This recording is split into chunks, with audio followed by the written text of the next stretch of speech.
A lot of research and time has gone into the making of this video. Everything I say during this video is backed by science studies, and sources will be linked in the description below. Enjoy. I think we all know that reading is somehow good for us. Well, at least that's what our parents and teachers have taught us. So in this video, I'm going to look into what exactly are the scientific proven benefits of reading books. Did you know in one study they actually found that 88% of all the millionaires they interviewed said they read 30 minutes or more each day on self-improvement stuff? That's crazy. In the study, he indeed concluded that reading was a key factor in their success. And remember, this is just one benefit out of 7, so if you want to know the rest of them, then sit back, relax, and keep watching. Reading keeps the brain, improves memory, preserving brain health, active and engaged in comprehending different words, characters, and certain scenes in a book. According to research, brain-stimulating activities like reading books and writing will preserve and improve your memory. One study discovered that people with good reading habits experienced a much slower memory loss than those who didn't read, giving the brain and workout with a regular habit of reading will result in better brain health during older age, which we'll look into later in this video. Now, the number to benefit of brain power and brain connectivity reading is that a growing number of studies indicates that you get the chance to smash the like button, or maybe they indicate that reading improves your brain power and literally changes your mind to stay fit and have a healthy body. You have to work out right. Exercise keeps us healthy by making our muscles stronger. Reading as a workout for our brains, like going to the gym as a workout for our bodies. When you read, you're improving the function of your brain, or rather said, you're improving the brain's connectivity. In one study conducted in 2013, participants were told to read a novel for 9 days in the evening, where author that was a 5-day washout period where they didn't read. So on those days where participants weren't reading, the researchers found that was a significant increase in connectivity, the bilateral. So much for sensory cortex. I hope I somewhat pronounced that right. Well, anyways, it was observed for long-term changes in connectivity, which they found persisted for several days after reading. Are you feeling stressed? Reduces stress significantly at work, or maybe you're having too many balls in the air right now? Then maybe you should start reading more often, because reading reduces stress significantly. Well, at least according to a study conducted in 2009 at the University of Sussex, the researchers were looking into at how different activities were lowering stress by measuring heart rate and muscle tension.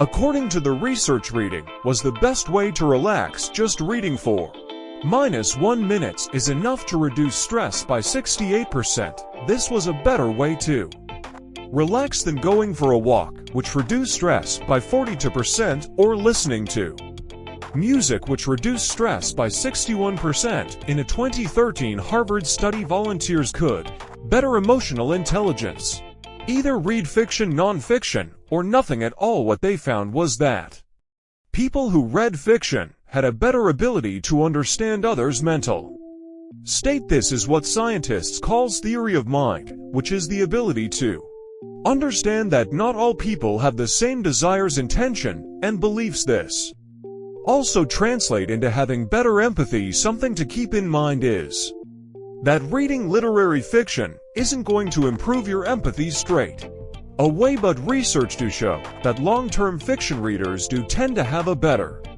developed theory of mind. The reason for this is that when we meet characters in a fiction book who are maybe annoying, unpredictable, and difficult to understand, it puts us in a situation where you might never have been before.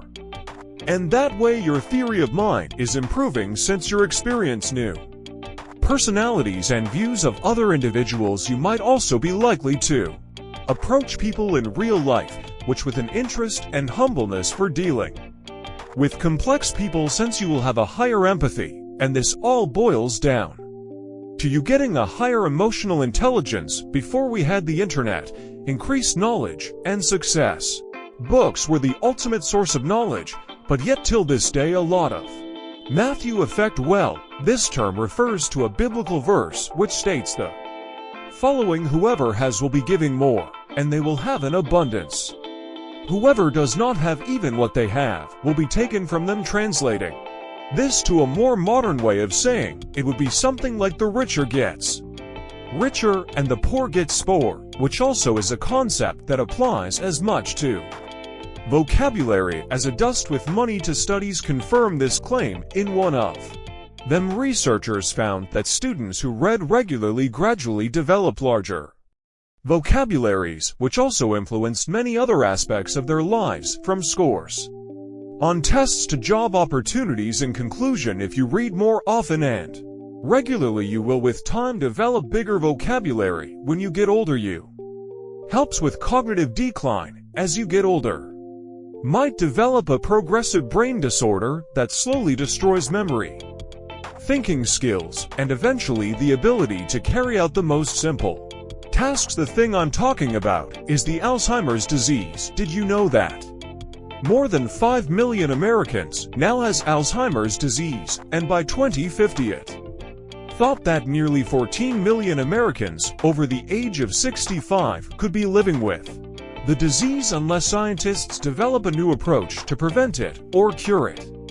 Although there isn't really a cure for this disease, research shows that older people who read and solve math problems every day maintain and improve their cognitive functioning. A study conducted by a Russian university medical center in 2013 found that people who use mentally stimulating activities such as reading regularly throughout their lives was associated with a slower late life cognitive decline, such as dementia, though there's probably more benefits too. Recap of all 7 benefits: reading, but the ones I just stated in this video, is probably the most significant ones. Before ending the video, I thought it would be nice to do a little quick recap on what reading regular you can give us.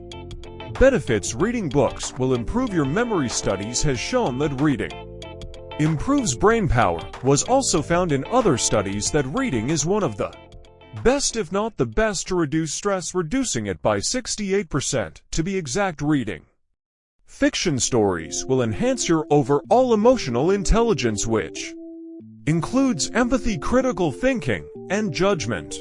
Another thing that improve is what scientists calls theory of mind, which is the ability to understand other people's mental states, like beliefs, intents, desires, emotion, and so on. The Matthew effect is the idea that the richer gets richer and the poor gets poorer, which also is a concept that applies as much to vocabulary as a dust with money. This means that the more you read, the bigger and better your vocabulary will be. And lastly, in one study, researchers found that the people who read more regularly throughout their lives were associated with a slower late life cognitive decline, such as dementia. Thank you so much for watching. I'm really proud of this video, since the research gone into this has been really extensive to make sure everything I say in this video is truthful. So if you learn something useful, writing a comment or liking the video, or do both, is highly appreciated. And remember, if you new here, make sure